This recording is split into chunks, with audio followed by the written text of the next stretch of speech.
चंद्रपूर शहर महानगरपालिकेकरता उमेदवारी अजूनही निश्चित न झाल्यामुळे दुसरीकडे आपली 10 उमेदवारची लिस्ट पहिली यादी जाहीर कर आज स्वतः जिल्हाध्यक्ष आहे त्यांनी आपला नामांकन अर्ज भरलाय। कुठल्या प्रमुख मुद्द्यांना घेऊन नामांकन अर्ज दाखल केला आपण त्याच्यावर हो काय सांगाल तुम्ही नामांकन अर्ज दाखल करताय कुठले प्रमुख मुद्दे आहेत?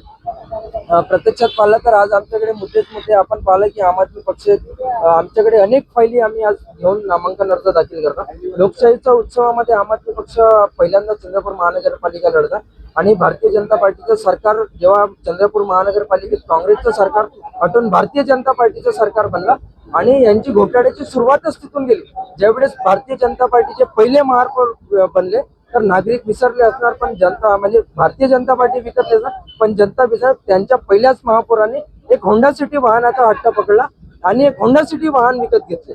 त्याच सोबत ज्यावेळेस दुसरे महापौर बनले त्यांनी नवीन एक हट्ट धरला 2.5 वर्षांतर आणि त्यांनी नवीन वाहनासोबत VIP नंबर घेतला आणि तोही जनतेच्या पैशाने। त्याचसोबत अमृत कलश योजनेचा घोटाळा झाला म्हणजे पहिली फेल झाली दुसरी फेल झाली त्यानंतर मलनिस्सारण योजना ती पण फेल झाली म्हणजे मलनिस्सारण योजना कुठे गेली कोणालाच माहित नाही। त्याचसोबत आमदाराचे जर रोजगाराचा मुद्दा बघितला तर आमदाराचे PA त्यांचे नातेवाईक पालिकेमध्ये नोकरीवर लागले पण माझ्या मागचे बेरोजगार हे रोजगारासाठी इकडे तिकडे भटकतात। त्याचसोबत पालिकेचे PNची परिस्थिती अशी झाली की ते पालिकेमध्ये ठेकेदारीमध्ये भागीदार आहेत प्रत्येक कामात भागीदारी करतात पण चंद्रपूरचे जे विविध लोक आहेत त्यांना पालिकेमध्ये ठेकेदारी मिळत नाही। याच सोबत आम आदमी पक्षानं विकासाच्या 3 गॅरंटी दिल्या। जर आम आदमी पक्षाचं सरकार जर आलं तर आपण पाहिला की एकीकडे खासगी संख्येची पटसंख्या दिवसेंदिवस वाढत चालली आणि दुसरीकडे सरकारी शाळेची संख्या ही कमी होत चालली। आम आदमी पक्षाचं जर सरकार जर स्थापन झालं तर आम्ही प्रत्येक झोन मध्ये एक नवीन शाळा ओपन करू हायटेक दर्जाची शाळा स्थापन करू टीचर लोकांना विदेशात दौऱ्यावर पाठवू आणि योग्य शिक्षण देऊ। त्याचसोबत आरोग्याचा जर विचार केला तर चंद्रपूर महानगरपालिकेमध्ये राहणारा प्रत्येक नागरिक हा आरोग्याचा टॅक्स देतो।